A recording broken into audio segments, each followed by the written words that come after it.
एक बहुत ही सुंदर गांव था। उस गांव में एक दादी माँ रहा करती थीं, जिनकी उम्र तकरीबन 90 वर्ष थी। गांव के सारे बच्चे रोज उनसे कहानियां सुनने की जिद किया करते थे। दादी माँ भी सभी बच्चों को अपने आसपास बैठाकर तरह तरह की कहानियां सुनाया करती थीं।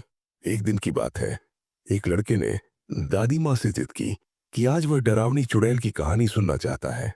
लेकिन दादी माँ बच्चों को भूत प्रेत की कहानियां सुनाना नहीं चाहती थीं। उन्हें डर था कि कहीं बच्चों के मन में भय न भर जाए। परंतु सभी बच्चे एक साथ जिद करने लगे। अंततः दादी माँ ने कहानी सुनानी शुरू कर दी। दादी माँ बोली, एक घना जंगल था। वहां एक ऊंची पहाड़ी पर एक डरावनी चुड़ैल रहा करती थी। उस पहाड़ी पर एक छोटा सा खंडहर था, जिसके भीतर चुड़ैल का खजाना छिपा था। रत्न, हीरे, मोती, जवाहरात और महिलाओं के अनगिनत आभूषण। चुड़ैल उस खजाने की रक्षा करने के लिए जंगल में डर का माहौल बनाए रखती थी, ताकि कोई भी उस खंडहर के पास न जा सके। लेकिन एक दिन एक लकड़हारा लकड़ी काटने के लिए उस जंगल में चला आया। जलाऊ लकड़ी की तलाश में वह जंगल के मध्य तक पहुंच गया, जहां वह खंडहर स्थित था। खंडहर के चारों ओर बहुत सी सूखी लकड़ियां बिखरी पड़ी थीं। लकड़हारे ने सोचा, इससे बेहतर जलाऊ लकड़ी और क्या हो सकती है। वह लकड़ियां इकट्ठा करते करते खंडहर की सीढ़ियों तक पहुंच गया। जैसे ही वह मुख्य द्वार तक पहुंचा, वहां उसने एक विशाल लकड़ी का दरवाजा देखा, जिस पर अद्भुत कारीगरी की गई थी। लकड़हारा मंत्रमुग्ध हो गया। उसने जैसे ही दरवाजे को स्पर्श किया, उसे अजीब सा एहसास हुआ, मानो कोई उसे भीतर बुला रहा हो। मदहोशी में वह दरवाजा खोलकर अंदर चला गया। खंडहर के भीतर उसकी आंखें चकाचौंध हो गईं। चारों ओर बड़े बड़े मिट्टी के बर्तनों में अशर्फियां, सिक्के और अनगिनत हीरे जवाहरात भरे थे। लकड़हारा जीवन में पहली बार इतनी दौलत देख रहा था। उत्साह और हैरानी के बीच अचानक खंडहर के दरवाजे के पीछे से आहट हुई और दरवाजा अपने आप बंद हो गया। जोरदार हवाएं चलने लगीं। लकड़हारा डर के मारे एक खंभे को पकड़कर खड़ा हो गया। तभी वहां डरावनी चुड़ैल प्रकट हुई, अपने भयानक रूप में। ये दृश्य देखते ही लकड़हारा बेहोश हो गया। उसी हालत में उसकी पूरी रात बीती। जब लकड़हारे को होश आया, तो उसने पाया कि उसके चारों ओर केवल घने पेड़ थे, न खंडहर, न खजाना, न चुड़ैल। उसे कुछ समझ नहीं आया कि वह वहां कैसे पहुंचा।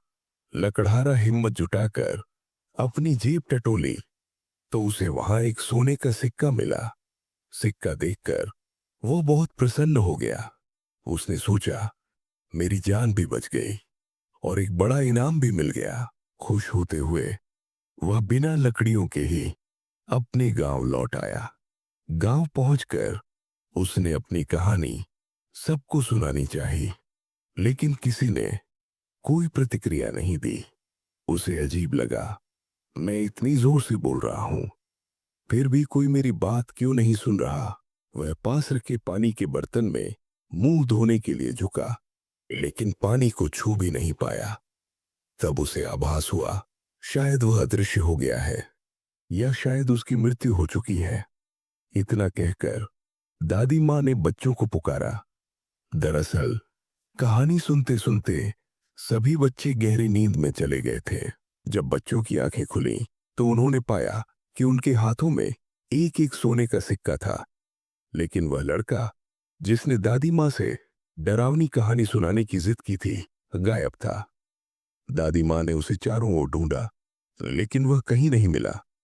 सभी बच्चे सोचने लगे, आखिर वह कहाँ चला गया। वह लड़का अब रहस्यमयी लड़का बनकर रह गया था। गांव में उस लड़के के अचानक गायब हो जाने की चर्चा फैल गई।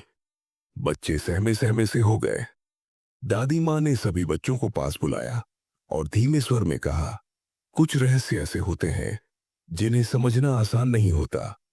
कुछ कहानियां केवल सुनने के लिए होती हैं, उन्हें परखने की कोशिश करना कभी कभी हमें खो देता है। उस रात के बाद गांव में अजीब बातें होने लगीं। कहते हैं, कभी कभी चांदनी रात में गांव के बाहर पुराने बरगद के पेड़ के पास वह लड़का दिखाई देता है, बच्चों को सोने से पहले कोई नई कहानी सुनाते हुए। पर जब कोई पास जाने की कोशिश करता है तो वह धुंध में खो जाता है।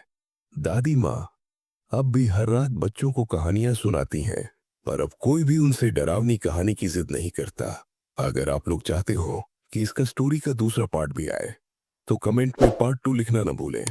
और हाँ, कम से कम 100 लाइक्स वीडियो पर होना चाहिए।